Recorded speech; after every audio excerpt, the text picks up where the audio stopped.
Don't forget to subscribe, leave a comment, and tap the like button. It helps more than you know. I remember the first time I heard him after he was gone. The room was so still, so dark, that even the faint ticking of the old clock on the wall seemed too loud, too insistent.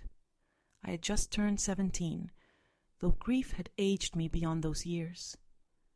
My brother had been buried only a week before, and yet, as I lay in bed staring at the ceiling, the air seemed to shift, to thicken, until I swore I heard his voice. It was not a dream, for I was wide awake, with my hands clutched tight around the blanket, knuckles white, heart pounding as if it wanted to escape my chest. "Anna," he whispered, my name, the way only he used to say it. Not rushed, not careless, but soft and deliberate, like he was reminding me I existed. My brother's voice had always been my anchor. When we were children, he was the one who shielded me from storms, who pressed his palm over my ear so I wouldn't hear our parents fight, who found ways to make me laugh even when the world felt cruel. And now that voice, the very same, came out of the silence of my room long after the earth had swallowed his body. At first, I told myself it was grief, that I was clinging too tightly to memories, that my mind was playing tricks on me in the lonely hours of the night. But the whisper returned the next night, and the one after, always when the world was dark and hushed, always when I thought I might finally be slipping into sleep. The voice would rise from nowhere, calling me gently, sometimes even humming the lullabies he used to hum when I cried as a little girl. I began to dread the nights. I would sit by the window, staring out at the crooked birch tree in our yard, its branches stretching like fingers into the sky. The moonlight would drape itself across the floorboards, pale and cold, and I would wait, trembling for his voice. And every night it came. What haunted me most was not that he spoke, but that his voice was not mournful. It was urgent. There was weight behind it, like he was trying to tell me something, trying to lead me somewhere. Sometimes I would hear the faintest echo of words I could not understand, syllables muffled, like his voice was coming through walls of water or from behind a locked door. The locked door, how that image stayed with me. I began to dream of it in the daytime, too. A heavy wooden door, dark and scarred, with a rusted keyhole, standing in the middle of an empty corridor that stretched endlessly into shadow. I never dared touch it, but I knew.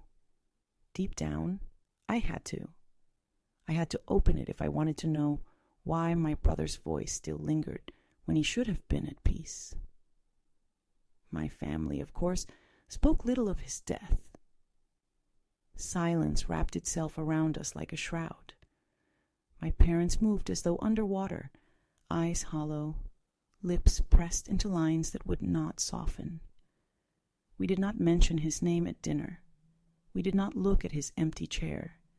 It was as though he had been erased, and yet, in the silence of my room, he was more alive than ever. I grew restless. My hands began to shake when I poured water. My eyes burned from lack of sleep.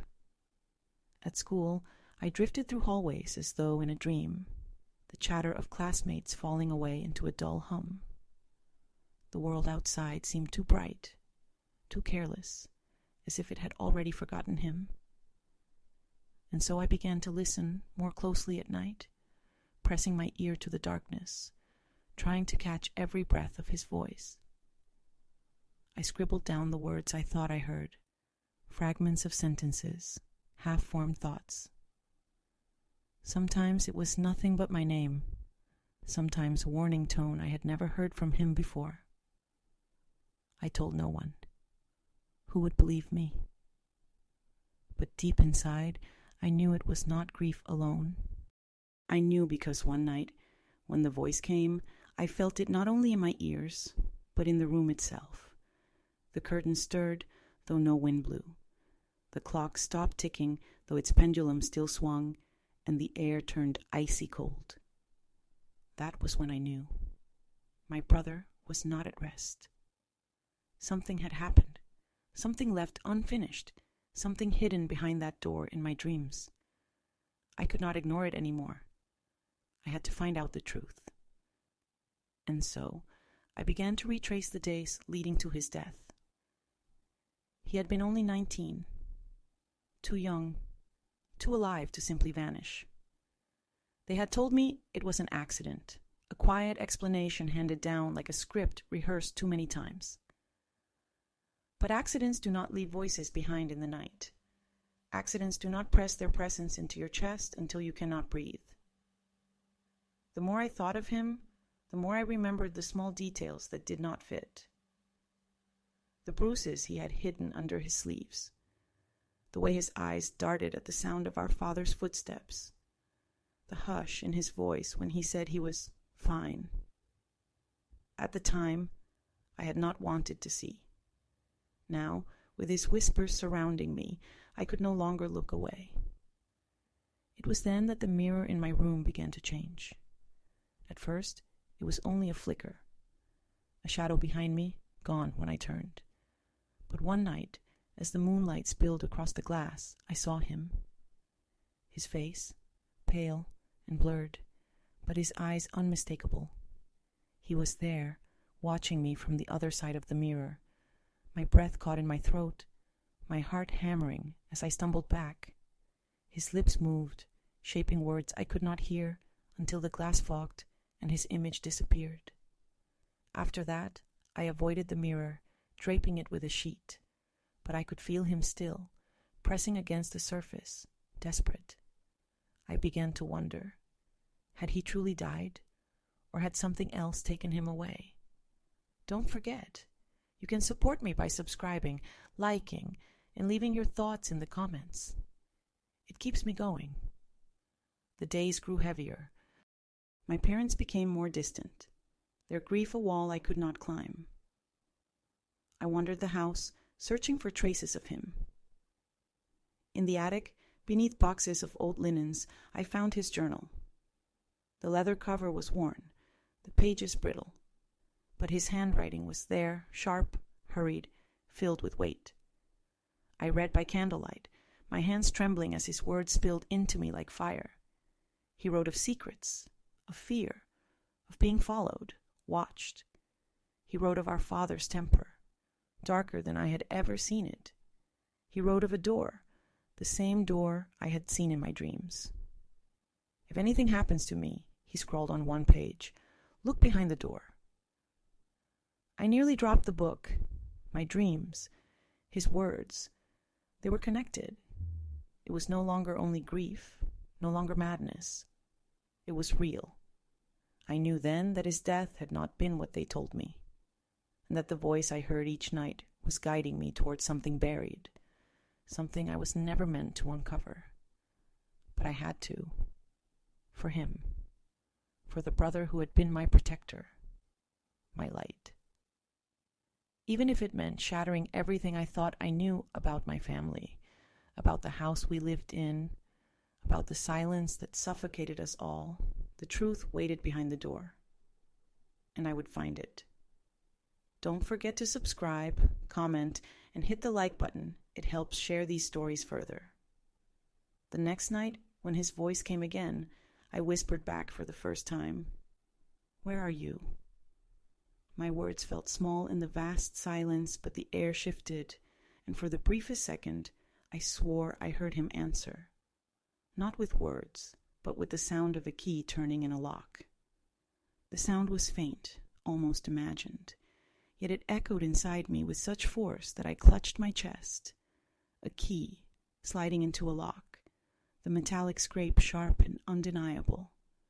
I sat upright, staring at the dark shape of the covered mirror across the room, my breath trembling out of me in shallow bursts. The fabric draped over the glass fluttered as though something pressed against it from the other side. I dared not move closer, dared not tear away the sheet. My brother's voice lingered there, low and insistent, as though the key sound had been his reply to my plea. The following days blurred into one another. I walked the house as though it belonged to strangers, the walls holding secrets I had never before noticed. The floorboards creaked in patterns, stairwells seemed to breathe, and every locked drawer became a possible hiding place. My parents avoided my gaze. Their faces grew tighter, their words fewer. It was as if we had all agreed, without speaking, to pretend life was continuing. But inside me, something clawed and pulled, demanding to be unearthed. I returned again and again to my brother's journal, studying the uneven scrawls, the words where his pen had pressed so hard that the ink bled through. Behind the door. Those 3 words burned in me, repeating until I could barely think of anything else. The door in my dreams was no dream at all. It was real, somewhere in this house, waiting. At night I began to search. I carried a candle down long hallways, its flame trembling in the drafts that whistled under doors. I pressed my palms against the walls, listening for hollow sounds, the way he and I once did as children when we imagined secret passages. I tried every key I found in drawers, cupboards, and rusted tins, yet none fit anything hidden. Still, the whisper of my brother's voice urged me forward. One night, as I walked the hallway past my parents' room, I noticed something strange. The clock on the wall had stopped, its hands frozen at midnight. I tapped the glass, but it did not move. My candle flickered violently, almost extinguishing, and a chill swept over me. That was when I noticed the narrow strip of wood paneling near the baseboard, darker than the rest, as if replaced long ago. My heart pounded as I pressed against it. The wood groaned, and to my shock, it shifted. I fell to my knees, my candlelight casting warped shadows over the wall, and pushed harder. The panel gave way with a low crack, revealing a cavity behind it. Inside was a small iron box, so cold that when I touched it my fingers ached. I pulled it out, set it on the floor, and pried at the rusted latch. It took all my strength, but finally it gave, snapping open with a metallic cry that echoed down the hall. Inside lay a single key. It was old, its surface eaten with rust, yet its shape was clear and deliberate. My breath caught. The same sound I had heard in the night, the key turning in a lock rose, again in my memory. My brother had been leading me here. I tucked the key beneath my pillow that night, unable to part from it. Sleep did not come. The whispers grew louder, words brushing against me like cold fingertips. Sometimes they sounded like warnings, sometimes like pleading, but always they circled back to the same pull. The door. Days passed before I found it. It was in the cellar, a place I rarely entered, thick with the smell of damp earth and mildew. Cobwebs clung to the beams, and the single bulb flickered weakly, as though afraid of what it illuminated. At the far end, behind stacks of rotting crates, I saw it. A heavy door of dark wood, scarred and warped, a rusted lock hanging like a wound at its center. My legs nearly gave way beneath me. It was the door from my dreams. I reached into my pocket and felt the key sharp and cold against my palm. The air thickened around me, and for a moment I could swear I heard my brother's breath, warm and near. My hand shook violently as I lifted the key, fitting it into the lock. It slid in too smoothly, as though it had been waiting only for me. I hesitated. My chest ached with fear, with longing. I thought of his laughter, his arms shielding me, the way he whispered lullabies. I thought of his eyes, heavy with secrets he never told. And then, with a sob caught in my throat, I turned the key. The lock groaned, shuddered, and gave way. The door creaked open, releasing a smell so foul and heavy that I stumbled back, rot, damp, something older than the house itself. The candle sputtered, nearly dying. I pressed my sleeve against my mouth and forced myself to look inside. At first, I saw only darkness. Then shapes emerged, broken furniture, scraps of fabric, stains darkened into the wood. And in the corner, chained to the wall, was a small bundle of bones. I screamed. The sound tore out of me before I could stop it, echoing off the stone. My candle trembled, light darting over the skeletal remains. Shackles clung to the bones, rusted but unmistakable. My knees buckled. I knew, before my mind could even accept it, that I had found my brother. But how? He had been buried. I had stood by his grave, watched the dirt fall over the coffin. My hands shook violently as the truth pressed down upon me. If he was here, then the grave was empty.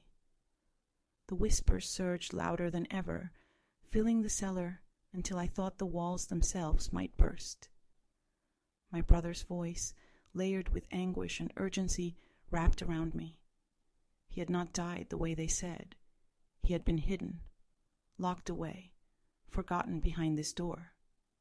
I fell to the floor, sobbing, the candle nearly burning out as wax dripped onto my skin. Everything I had believed shattered in that moment. The silence at dinner, the hollow faces of my parents, the bruises he had hidden, they all flooded back with a new and terrible clarity. Someone had done this. Someone in this house had chained him here, left him to die in darkness. The door creaked wider, as if it wanted me inside. The chains rattled faintly, though no breath remained in those bones. I pressed my forehead to the cold stone, my tears soaking into the dust, and whispered, "I will find out. I swear it." Don't forget. Leave a like, comment, and subscribe if you want to hear how this story unfolds. When I finally staggered back upstairs, dawn was breaking, painting the windows with pale light. My hands were filthy, my face streaked with tears. But I clutched the key still, digging it into my palm until it bled. My parents sat at the table, their eyes lifting toward me in silence. For the first time, I saw it, the flicker of recognition, of fear in their gaze. They knew. They had always known. And I realized, with a chill that cut deeper than any winter, that the truth I had uncovered was only the beginning. I stood in the kitchen doorway, my clothes damp with the chill of the cellar still clinging to me, the key hidden in my fist, though my hand bled from gripping it too tightly. My parents looked up from their untouched breakfast-tube porcelain cups of tea grown cold, the steam long since died. Their faces, once familiar, seemed like masks that no longer fit. My mother's lips trembled as if she might speak, but no words came. My father's eyes narrowed, dark and unreadable, a warning buried in his stare. The silence stretched, thick as tar, until I could not bear it. My voice cracked as I forced the words out. I found him. The clink of a spoon falling to the saucer shattered the stillness. My mother's hand shook violently, spilling tea across the table. My father didn't move. His gaze pierced me like a blade, but he said nothing, and that silence was worse than any scream. I stumbled to the sink, turned on the water, and scrubbed at my hands, though the dirt and blood seemed to cling no matter how hard I rubbed. The sound of the faucet roared in my ears, drowning out everything until at last I shut it off and turned back to them. Why? My throat burned, my chest heaving. Why was he there? Why did you... My words broke apart. My mother pressed her hand over her mouth, her shoulders heaving as if she were suffocating. My father rose slowly from his chair, the wooden legs scraping against the floor. He stepped toward me, each movement deliberate, heavy with something I could not yet name. He stopped just a breath away, his shadow swallowing me whole. "You should not have gone down there," he said, his voice low, even. My knees trembled. I clutched the edge of the counter, my breath shallow. I wanted to scream at him, to demand the truth, but the weight of his presence pressed the air from my lungs. He leaned closer, his eyes like coals. Some doors are meant to stay closed. His words chilled me deeper than the cellar's air. He knew. He had always known. That night, I did not sleep. I sat by the covered mirror, the key hidden under my pillow again, and listened for my brother. The whispers came, clearer now, sharper, threaded with both rage and sorrow. I closed my eyes and pressed my palms over my ears, but still I heard him, felt him, as though he were inside me. "Anna," he breathed, "don't let them bury me again." My tears soaked the sheets. I swore to him in the dark that I would not. Days passed in a haze. My parents moved through the house like ghosts, their words clipped, their footsteps cautious. I avoided their gaze, avoided the kitchen table, avoided the cellar door, though it called to me every time I passed. I thought of the shackles, the bones, the stains in the wood. The images would not leave me. I began searching again, in drawers, under floorboards, behind bookshelves, and slowly I uncovered fragments, letters burned around the edges, scraps of paper written in my father's unmistakable hand. He wrote of discipline, of punishment, of silence. He wrote of my brother's disobedience, his refusal to learn respect. My stomach turned as I read, the bile rising in my throat. These were not the words of a grieving father. They were the words of a man who believed his cruelty was justified. One night, unable to bear the weight alone, I whispered again to the darkness. "What do I do?" My voice cracked, small and desperate. The room grew cold. The sheet over the mirror stirred, and for the first time in weeks, I pulled it away. My brother's reflection stared back at me, his face pale, his eyes deep wells of sorrow. His lips moved soundlessly, but then the glass trembled, and faintly I heard him. "Tell the truth." I fell to my knees before the mirror, pressing my forehead to the glass. "They'll kill me," I whispered. The words felt real as blood, but the reflection only held my gaze, steady and unflinching, until I understood. He was not asking, he was pleading. "Don't forget, you can keep this story alive by liking, commenting, and subscribing." The next morning, I gathered the scraps of letters, the journal, and the rusted key, hiding them in the lining of my coat.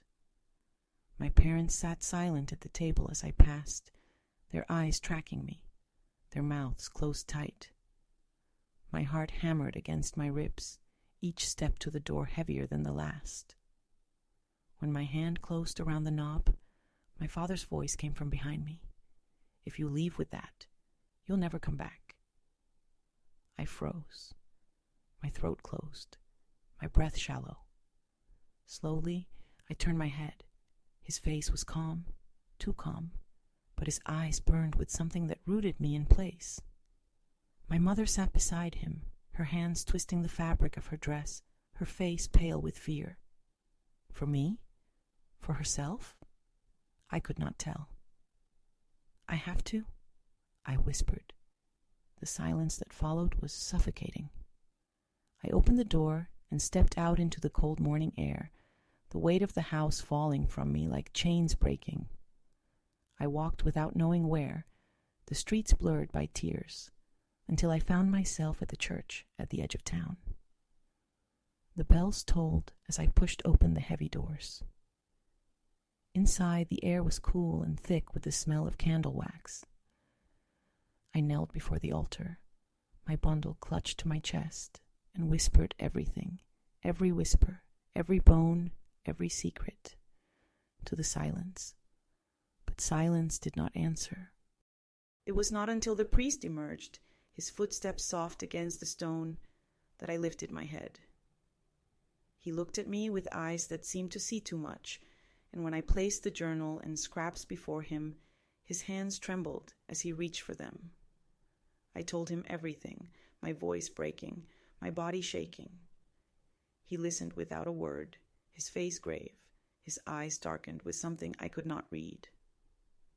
When I finished, he closed the journal, pressed his hand over mine, and said quietly, "Child, you must be careful. The truth does not always set us free. Sometimes it destroys us." His words echoed in me, hollow and terrifying. Yet beneath the fear, my brother's voice still whispered, "Tell the truth." So I knew what I must do. Don't forget. Leave a comment, tap the like button, and subscribe if you want me to go deeper into what happened next. I left the church with the journal heavy in my arms, the weight of my brother's spirit pressing at my back. The town bustled with life around me, children laughing, merchants shouting, carriages clattering down cobbled streets. None of them knew the grave hidden beneath my family's house, the secret locked behind a cellar door. None of them knew that my brother still walked with me, whispering in my ear. And as I walked among them, one thought grew louder than all the rest: I would not let them bury him again. The days that followed moved like shadows across a wall, present yet impossible to grasp. I carried my brother's journal everywhere, hidden beneath my clothes, pressed against my skin like a second heartbeat. Each page whispered secrets. Each ink-stained line burned into me until I could recite them without looking. My parents watched me more closely than ever. I felt their eyes on me when I walked down the hallway, when I closed my bedroom door, even when I tried to sleep. Their silence grew heavier, stretched taut like a rope ready to snap. At night, his voice grew clearer. Sometimes it was so sharp it woke me before dawn, my name drawn out in a breath that felt hot against my ear. I would sit up, trembling, the room bathed in moonlight, and feel him there. The air quivered, the curtains stirred, and once, just once, I felt the brush of his fingers across my hand. My tears came fast, soaking the sheets as I whispered promises to him, that I would not stop, that I would not let them erase him. One evening, I returned from the market to find my father waiting at the door. He leaned against the frame, his arms crossed, the shadow of the house stretching long behind him. His eyes found mine, and though his lips twisted into something resembling a smile, it did not reach his face. "You've been busy," he said. I froze. My hands tightened around the basket until the wicker creaked. "I went for bread," I murmured. He stepped aside, motioning me in, and his voice lowered. "You know, Anna, sometimes curiosity is dangerous. Sometimes it pulls apart the fabric of a family." I walked past him, my legs weak, the air pressing against me like water. His words clung to my skin, colder than the autumn wind. That night, when the house had settled into uneasy silence, I returned to the cellar. The key burned in my palm as I descended the steps, each creak of the wood sounding like a warning. I opened the door again, the smell of decay rushing out to meet me, and sank to my knees before the bones. I pressed my forehead to the cold stone floor, my voice breaking as I whispered, "Tell me what to do." And then, for the first time, I heard him not in whispers, but in words, full and sharp, as if he stood right behind me. They killed me. My blood turned to ice. I spun around, but the cellar was empty. Only shadows clung to the corners, and the flame of my candle trembled. My breath came in sobs, my body shaking as his voice echoed through me, tearing away the last threads of denial. It had been them, my parents. I stumbled back upstairs, nearly tripping over the steps, my candle sputtering out just as I reached the hallway. The darkness swallowed me whole. I pressed my back against the wall, my chest heaving, and listened for footsteps. The house groaned. The floorboards whispered, but no one stirred. I locked myself in my room and pulled the mirror sheet away. His reflection waited, pale and steady. "Why?" I whispered. My lips quivered, the word breaking apart like glass. Why would they do this? He only stared, his eyes pools of sorrow, until I could not hold his gaze anymore. The next morning, I found the front door bolted from the outside. My heart lurched as I rattled the knob, the cold iron biting into my palms. Trapped. I turned slowly, and there they stood. My mother wringing her hands, my father watching me with that same unbearable calm. "You've been wandering too much," he said. "It's time you stayed where you belong." My voice shook. "You killed him." The words rang through the house, sharp as a bell. My mother flinched, her face crumpling as tears spilled down her cheeks. My father's jaw tightened, but he did not deny it. He stepped closer. "You don't understand, Anna. He was dangerous. He was defiant. He would have destroyed this family." My body shook with fury. "He was my brother. He was your son." Something flickered in his eyes. Then, not remorse, not love, but something harder. A shadow of belief that chilled me deeper than any confession could. He believed his own words. He believed the chains, the cellar, the silence were justified. My mother collapsed into a chair, her sobs muffled against her hands. "We couldn't stop him," she whispered. "Your father said. He said it was the only way." The room spun. My knees nearly gave way. I wanted to scream, to strike, to tear down the walls of that cursed house. Instead, I turned and ran, bolting up the stairs, slamming my door, throwing the lock into place. My father's footsteps followed, steady, deliberate, stopping just outside. The silence that followed was worse than the chase. I pressed my back against the door, tears streaming down my face, and heard my brother's voice again, low and urgent. "Tell them. Tell everyone. Don't forget to subscribe, leave a like, and share your thoughts in the comments. It helps me keep going." In the days that followed, I stopped eating at the table. I locked myself in my room, slipping out only when the house was quiet to steal scraps of bread and water. My parents stopped knocking. They let the silence do the work, let it seep into my bones, hoping it would wear me down. But inside me burned a fire I could not extinguish. I wrote everything. In the margins of his journal, on scraps of paper, even on the walls of my room. I wrote the truth again and again, until my fingers cramped, until my hands bled. If they silenced me, I wanted the walls themselves to remember. One night, I heard my brother more clearly than ever. "They will bury you too," he whispered, "unless you run." I packed what little I could, his journal, the letters, the key, and waited for the house to sleep. The moon was thin and sharp, its light spilling across the floorboards like silver blades. I crept down the stairs, each step aching beneath my weight, until I reached the bolted door. My hands shook as I pulled at the iron, but to my astonishment, the bolt slid free with ease. Someone had loosened it. I pushed the door open and stepped into the night. The air struck me cold, but it tasted of freedom. I did not look back. The streets were empty, the town asleep, but the church bells rang faintly in the distance. I ran toward them, my lungs burning, my heart pounding. I stumbled up the steps and threw myself against the heavy doors, pounding until they opened.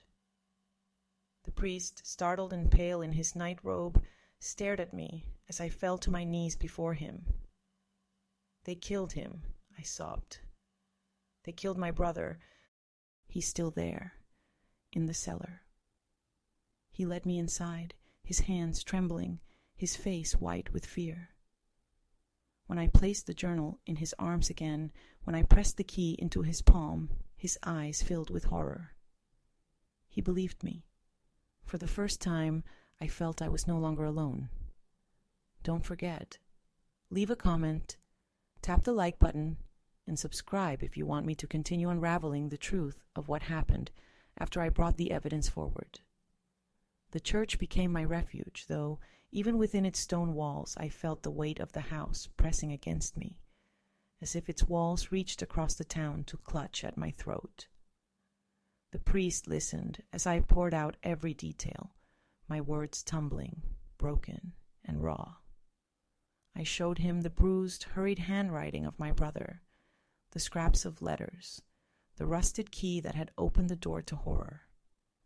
He sat in silence, his hands folded, his face so still that I feared he would dismiss me, send me back into the darkness I had fled.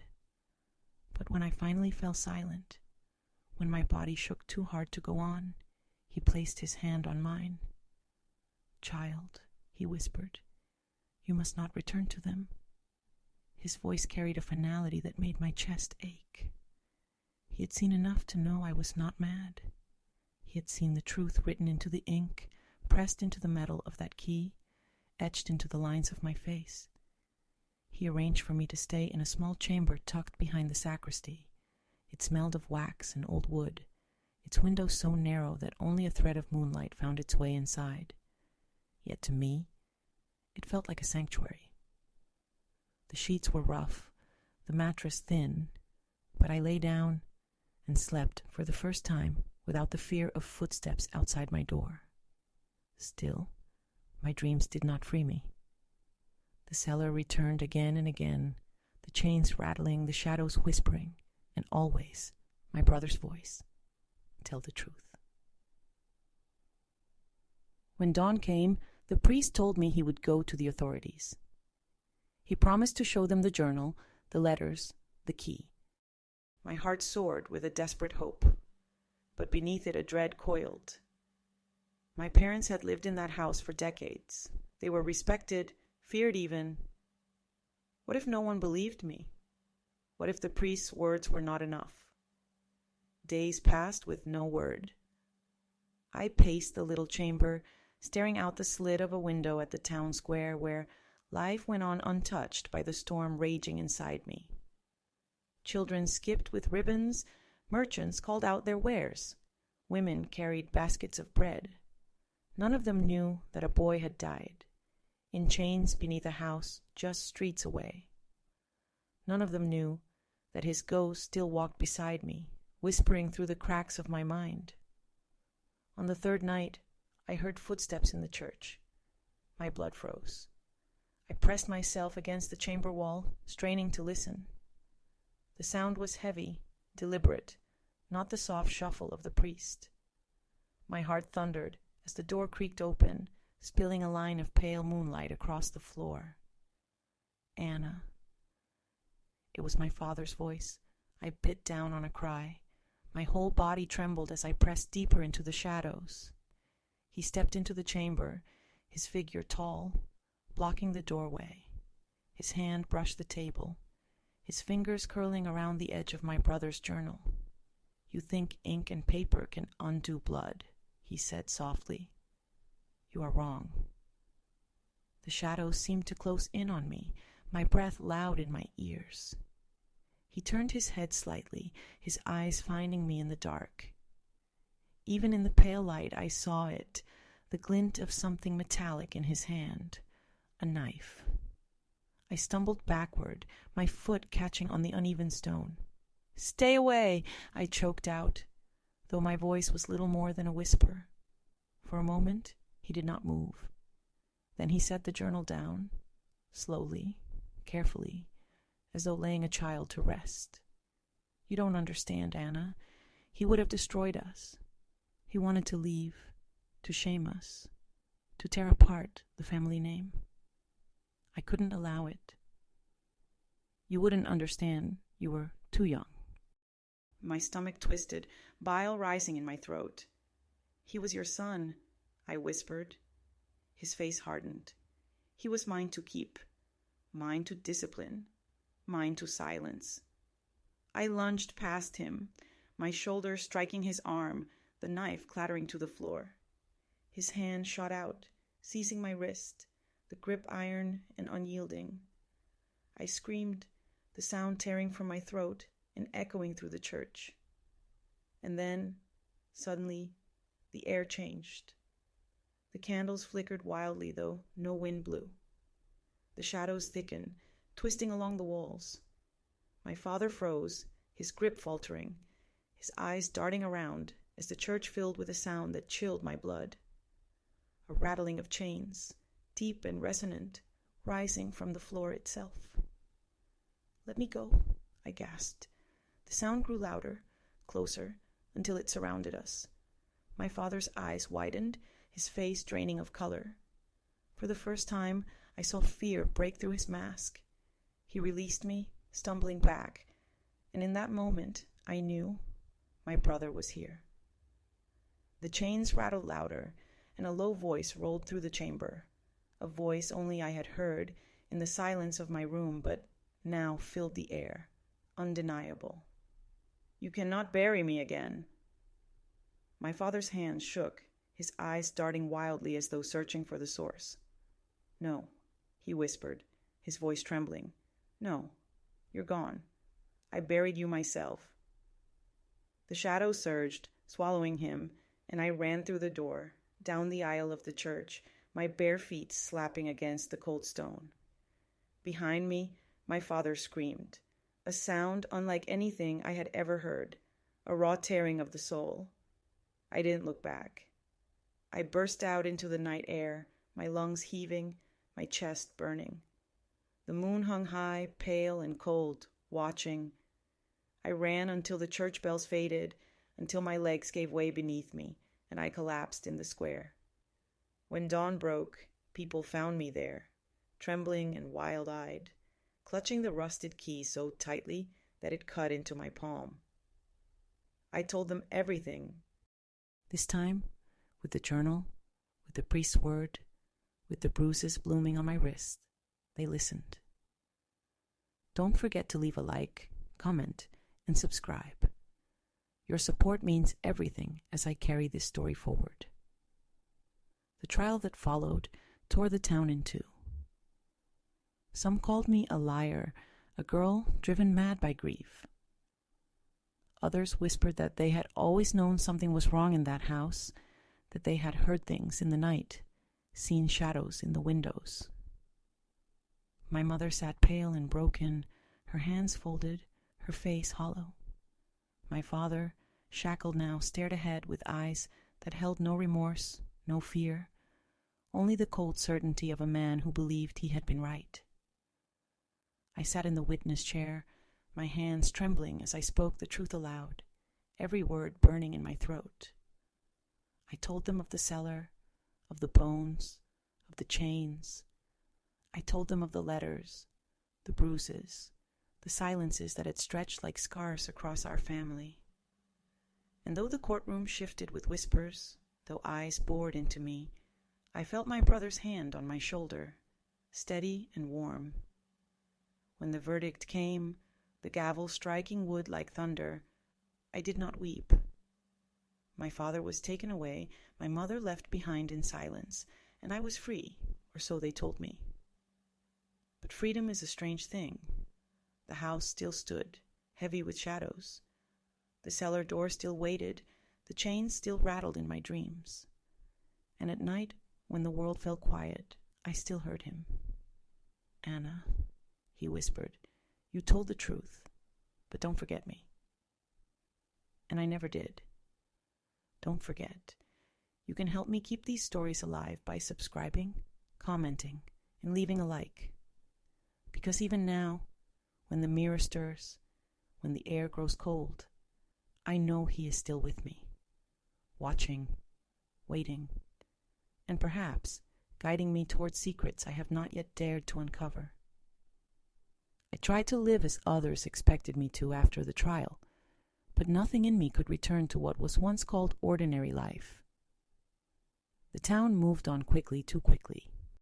Neighbors who once whispered behind their hands about my family now crossed the street when they saw me. Some offered pity in their glances, others suspicion, as though I had brought shame upon them simply by surviving. Children who once played with me in the square now averted their eyes, dragged away by mothers who clutched them too tightly.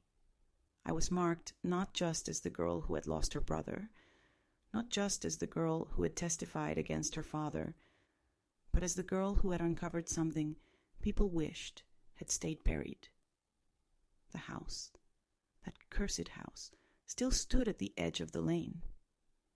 I could not bring myself to enter it again, though part of me felt chained to it, as surely as my brother once had been.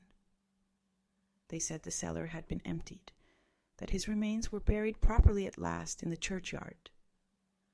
I stood by the grave when the earth closed over him again, this time with prayers instead of silence. But as the soil was pressed down, I felt his whisper in my ear, so close it made me shiver. "Don't leave me here." I knelt, pressing my hand to the fresh mound of earth, tears burning my eyes. "I won't," I whispered. "I will never leave you." But what could I do? The town wanted the matter ended. The priest, kind though he had been, urged me to find peace, to stop listening for voices in the night. He said it was grief, memory, guilt, anything but real. I nodded as he spoke, but inside I knew. My brother had not gone. He walked with me still, tethered by truths that had not yet been spoken. At night, the whispers returned, softer now, not urgent but lingering, curling around me as I tried to sleep. Sometimes I woke to find the sheet slipped from my mirror again, though I swore I had fastened it tightly. His face would appear faintly in the glass, blurred by mist, his eyes watching me with an intensity that stole my breath. He never spoke in those moments, but I felt his words, as surely as if they had been carved into the air. "Remember." And so I began to write. I filled page after page with everything I remembered, everything I had seen, everything I had felt. Not just the cellar, not just the trial, but the small moments, the way he had held my hand when thunder frightened me, the way his laughter filled the cracks of the house, the way his eyes had grown darker in those final months. I wrote until my hand cramped, until the candle burned to nothing, until ink smeared across my fingers like blood. But the more I wrote, the more I remembered things I had not wanted to see. The arguments behind closed doors, his muffled cries, the nights he slipped into my room and whispered that he was scared. I had been too young, too afraid, too willing to believe the silence meant safety. Now every memory struck me like a blade. I had not saved him then. I thought that by writing I could free him, but instead I felt myself being drawn deeper into his world, as if the ink itself bound me to him. One evening I returned to the church to leave flowers at his grave. The air was sharp with autumn, the leaves brittle underfoot. The cemetery was quiet, save for the caw of distant crows. I placed the flowers carefully, brushing dirt from the stone with trembling fingers. And then I heard it, the rattle of chains, faint but clear, coming not from the earth but from the church itself. I turned, my heart hammering. The door stood closed, the stained glass dull in the fading light. Yet the sound came again, louder this time, as if echoing through the very stones. I pressed my hands to my ears, but still I heard it. I stumbled back, whispering his name, my voice trembling. "What do you want from me?" And then, as if in answer, the bell tolled, though no hand pulled its rope. The sound rolled over the graveyard, deep and mournful. My knees gave way, and I fell to the earth, pressing my palms into the soil above him. The chains rattled again, and I understood he was not at rest. That night I dreamt of the door again, the cellar door, dark and scarred. But when I tried to open it, another door appeared beyond it, and another beyond that. An endless corridor of locked doors stretching into blackness. My brother's voice called from the far end, faint and desperate, but no matter how many keys I tried, none fit. I woke drenched in sweat, my throat raw from crying. Don't forget to like, comment, and subscribe. It keeps me strong enough to go on. The trial had ended my father's freedom, but it had not ended the curse that lingered in our family. My mother lived alone in the house now, pale and thin, her eyes hollow. Sometimes I saw her walking in the square, her hands twisting the hem of her dress, her gaze fixed on the ground. She never spoke to me. Once I followed her at a distance and watched as she slipped into the church at night, kneeling at the altar until dawn. I wanted to ask her what she prayed for: redemption, forgiveness, or simply release. But the words froze in my throat. The whispers grew stronger again as winter came. The nights lengthened, the air thick with frost, and I heard him almost constantly, his voice like a shadow beside mine. Sometimes he warned me, sometimes he pleaded, sometimes he only called my name. Once, in the depth of night, I woke to find my window frost-covered from the inside, and scrawled across the glass, traced by an invisible hand, was one word: truth. I pressed my trembling hand to the frozen letters, tears blurring my sight. I told them, I whispered. I told them everything. But deep down, I knew it was not enough. There were truths left unspoken, hidden in the silence of my mother, in the shadows of that house, in the unending doors of my dreams. The town tried to forget, but I could not. I began to visit the house again, standing outside its gate, staring at the windows. Sometimes I thought I saw movement inside, though my mother claimed she stayed only on the lower floor. Once, late at night, I swore I saw the glow of a candle in the cellar window, faint and flickering. My stomach turned cold. I wanted to believe he had been buried properly, that his spirit should have found peace, but the signs told me otherwise. The house still held him. And so, one night I returned. The gate creaked under my hand, the path overgrown with weeds. The house loomed above me, its shutters rattling in the wind. My breath clouded the air as I pushed the door open, the hinges groaning like a wounded animal. Inside, the air was thick with dust and damp, but beneath it lingered something else, the faint metallic tang of rust, of chains. I lit a candle and walked through the rooms, each one colder than the last. The chairs sat empty, the curtains drawn, the silence pressing like a weight against my chest. My footsteps echoed as though the house itself listened. When I reached the cellar door, my hand trembled so violently I nearly dropped the candle. The key hung around my neck, its rusted edges biting into my skin. Slowly, I pressed it into the lock. It turned with ease.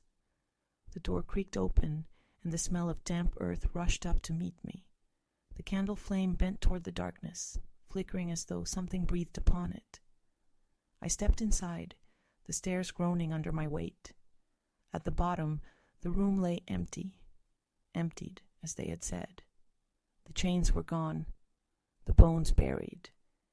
Yet as I stood in the center, I felt the cold wrap around me, thicker than before. My brother's voice filled the room, louder than it had ever been, echoing off the stone until I thought my head would split. "Not finished," he cried. "Not finished." The candle blew out. I stood in darkness, my heart hammering, my breath ragged. And for the first time, I felt his presence not just as a whisper, not just as a shadow, but as a weight pressing against me, warm and desperate, clinging to me as though he could not let go. And I understood. The cellar was not the end. It was only the beginning. Don't forget to subscribe, leave a comment, and tap the like button. Your support helps me carry this story further into the darkness where it must go. I staggered up those cellar steps in total darkness, one hand pressed against the damp wall, the other clutching the extinguished candle, though it was useless now. Each step seemed to stretch into an eternity, and more than once I thought the staircase would never end, that I was caught in some loop between earth and shadow. My breath echoed too loudly in the silence, as though the house itself was listening, waiting for me to stumble. When at last I reached the door and pulled it shut behind me, the key heavy in my trembling hand, the world above felt no lighter. The rooms of the house breathed with a hush that was not emptiness but presence.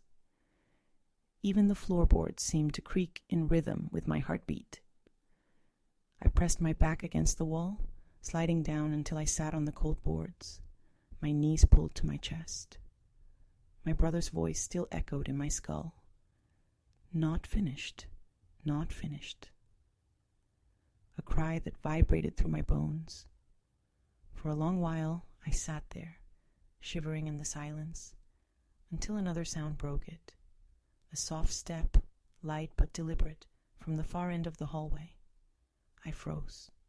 My candle was dark, my hands empty save for the key. Slowly, I turned my head. There stood my mother.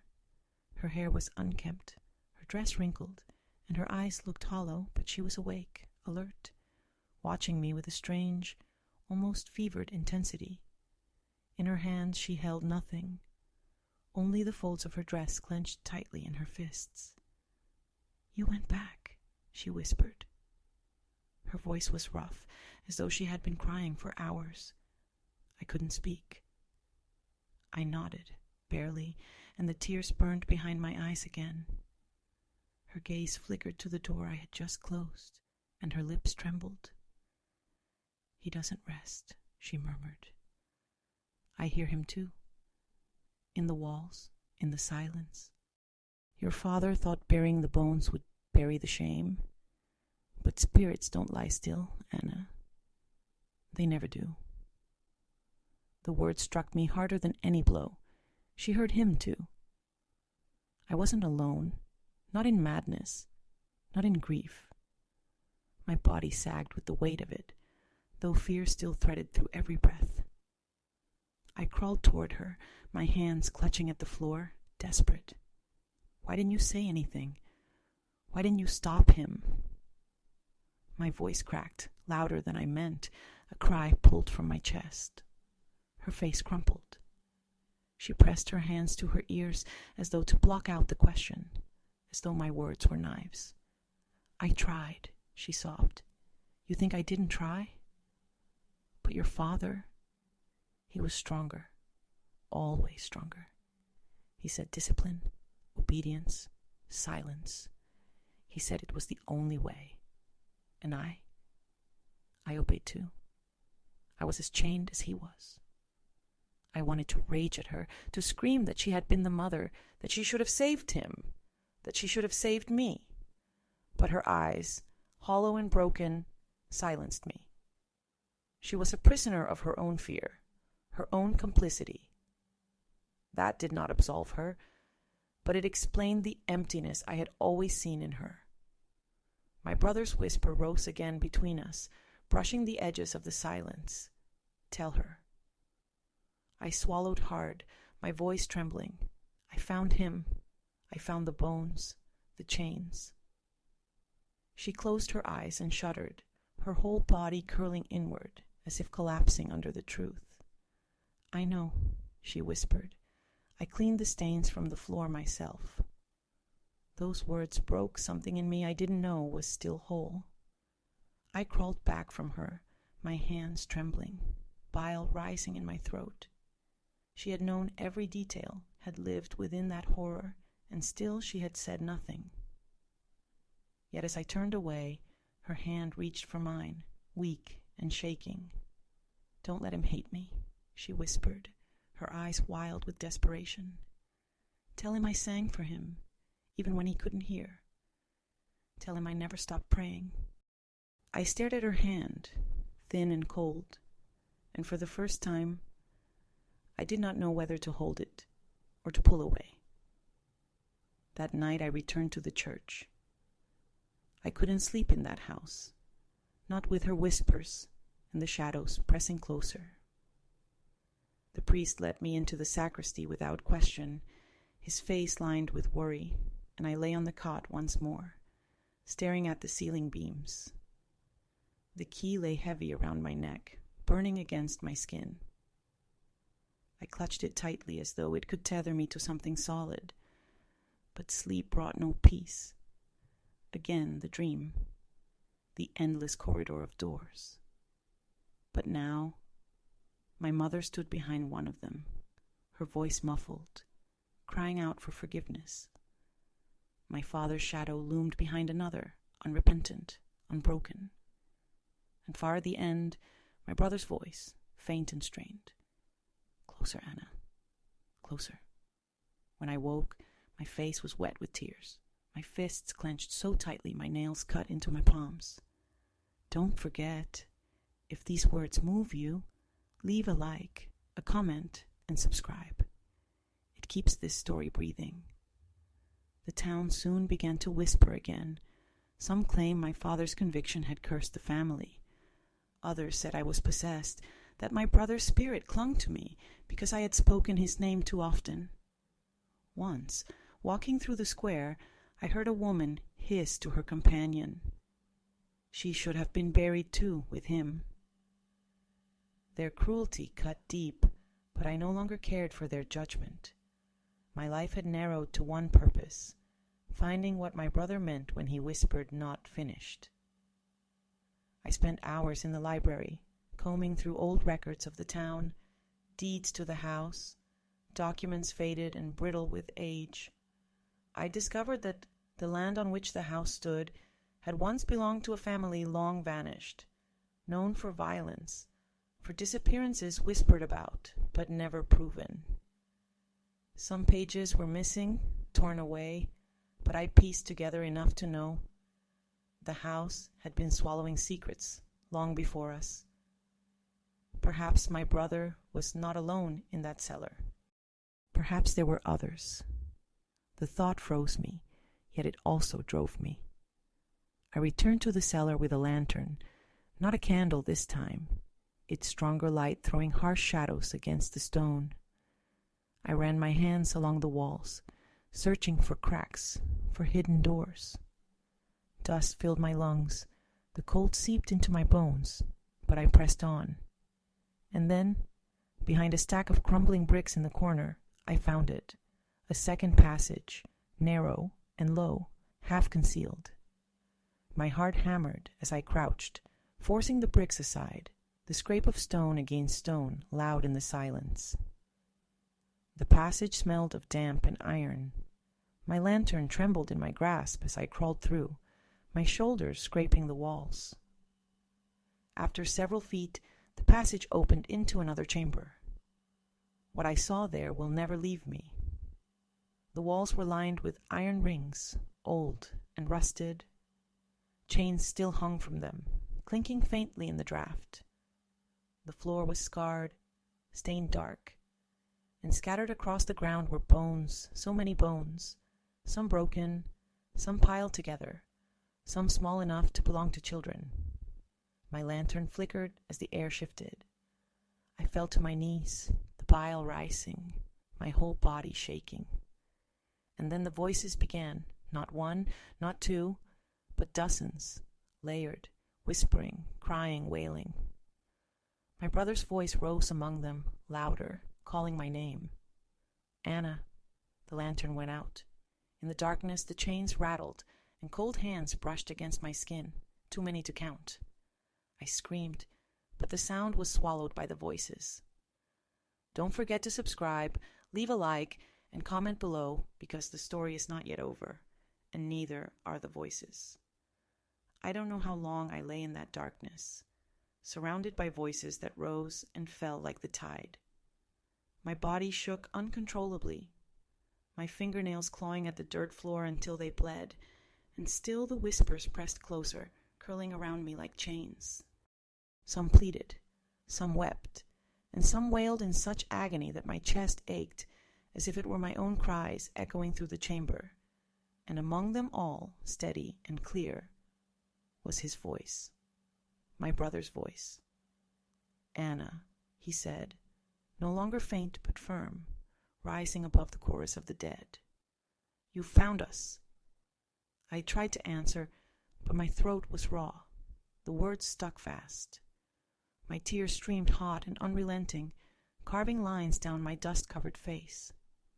My lantern was gone, my hands empty, the dark pressing in so thickly that I could not tell if my eyes were open or shut. Yet in that darkness I saw shadows forming faces, hollow sockets where eyes once were, mouths opening in endless cries. They crowded close, too many, too near, and I curled into myself rocking, whispering prayers I had not spoken since childhood. And then, suddenly, silence. The chamber fell still, as if the very air had been sucked away. My body stiffened. Slowly, painfully, I lifted my head. The darkness was total, yet I felt his presence before me, as certain as breath. "You cannot stay," my brother whispered. His voice was sorrowful, heavy. "The house will take you too." At last I found my voice, broken and trembling. "What do you want me to do?" "Tell them," he said. "Tell the world, not only my story, all of ours. Do not let them fade into the stone." My chest heaved. "They won't believe me. They'll say I'm mad." "Then let them," he answered, his tone sharp now, resolute. "But you will know the truth, and the truth will live as long as your breath carries it." The cold brushed against my cheek like a hand, tender and familiar. I closed my eyes and pressed into it, sobbing, whispering, "I'll do it. I swear it." When I opened my eyes again, a faint glow lit the passage behind me. My lantern, somehow upright, its flame burning steady and strong. The chamber's shadows recoiled from its light, and I saw them once more. The bones, the chains, the unmarked dead. But now they were quiet, watching, waiting. I crawled back through the passage, dragging the lantern with me, my body bruised and torn, but my spirit burning with a new terrible clarity. When I emerged into the cellar, the air hit me like a wave of ice, and I collapsed against the wall, clutching the lantern to my chest. I knew then that my life would never again belong to me alone. Don't forget to subscribe, to comment, to leave a like. It keeps the story alive, just as I must keep them alive. I left the house before dawn, my mother asleep upstairs, her face a pale mask in the shadows. I did not wake her. I did not look back.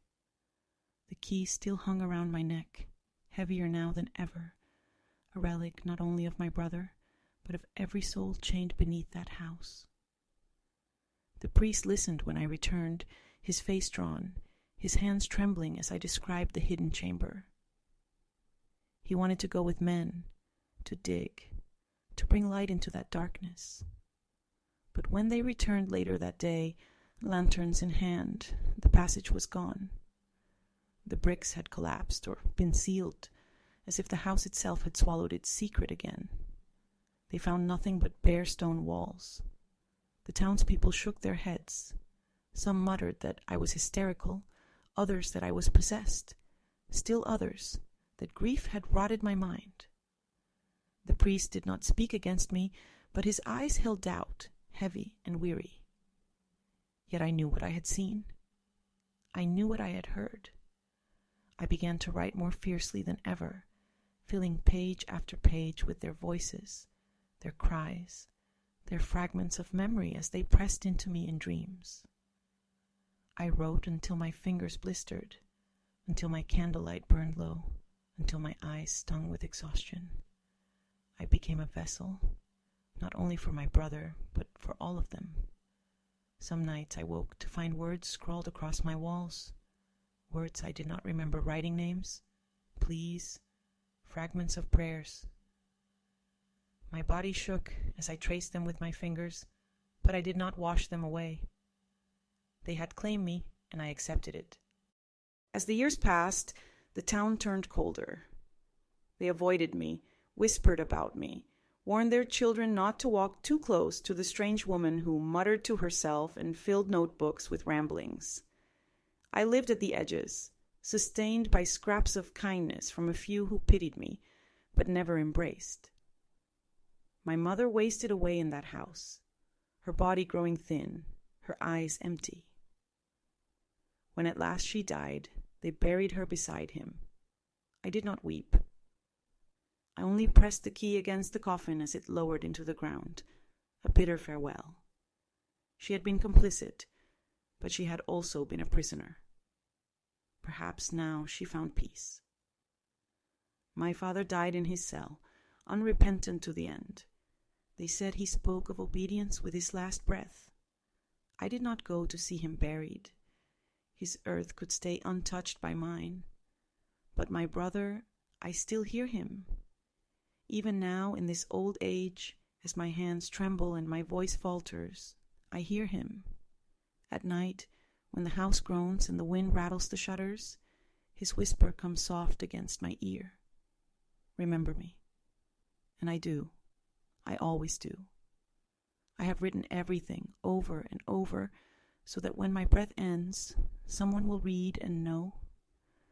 They may call it madness, they may call it grief, but the truth is inked into these pages, into my blood. The house still stands, they say, though it is empty now, its windows broken, its roof sagging. Children dare each other to creep to its door, to press their ears against the wood and listen. Some claim they hear chains.